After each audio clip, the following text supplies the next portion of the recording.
ഞങ്ങൾ അന്നേ സൂചിപ്പിച്ചു, മന്ത്രിമാരറിയാതെ ഇത് നടക്കില്ല. ഇത്രയും വലിയൊരു കൊള്ള മന്ത്രിമാർ അറിയാതെ നടക്കില്ല എന്ന് ഞങ്ങൾ അന്ന് പറഞ്ഞത് ഇന്നിപ്പോൾ യാഥാർത്ഥ്യമായിക്കൊണ്ടിരിക്കുകയാണ്. ഏതായാലും തുടർന്നുള്ള നടപടികൾ ഞങ്ങൾ വീക്ഷിക്കുകയാണ്. ഇത് കടകംപള്ളിയിലേക്ക് എത്തിയേ തീരൂ. കടകംപള്ളി മാത്രമല്ല, വാസവനിലേക്ക് എത്തണം. എങ്കിൽ മാത്രമേ ഒരു സത്യസന്ധമായിട്ടുള്ള അന്വേഷണം എന്ന് പറയാൻ കഴിയുള്ളൂ.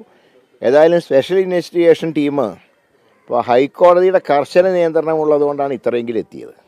അല്ലെങ്കിൽ ഇത് നേരത്തെ ആവിയായി പോയത്.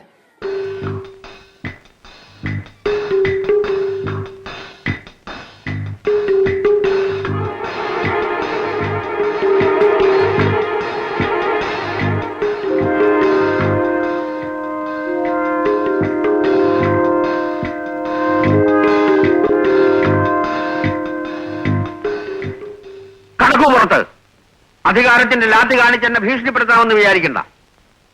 ക്രൂരതയുടെ ആ കാക്കിക്കുപ്പായം അഴിച്ചു വെച്ച ഒരു പച്ച മനുഷ്യനായി എന്റെ മുമ്പിലേക്ക് വരൂ. എന്നിട്ട് നമുക്ക് സംസാരിക്കാം. അല്ലേലും തന്നെ കൊണ്ട് ഞാൻ സംസാരിപ്പിക്കും.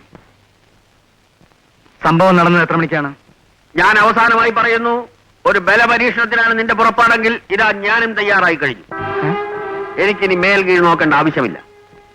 നിന്റെ കാല് ഞാൻ തല്ലിയൊടിക്കും, നിന്റെ കണ്ണ് ഞാൻ മാന്തിയെടുക്കും, നിന്റെ നാവ് ഞാൻ അരിഞ്ഞു വീഴ്ത്തും.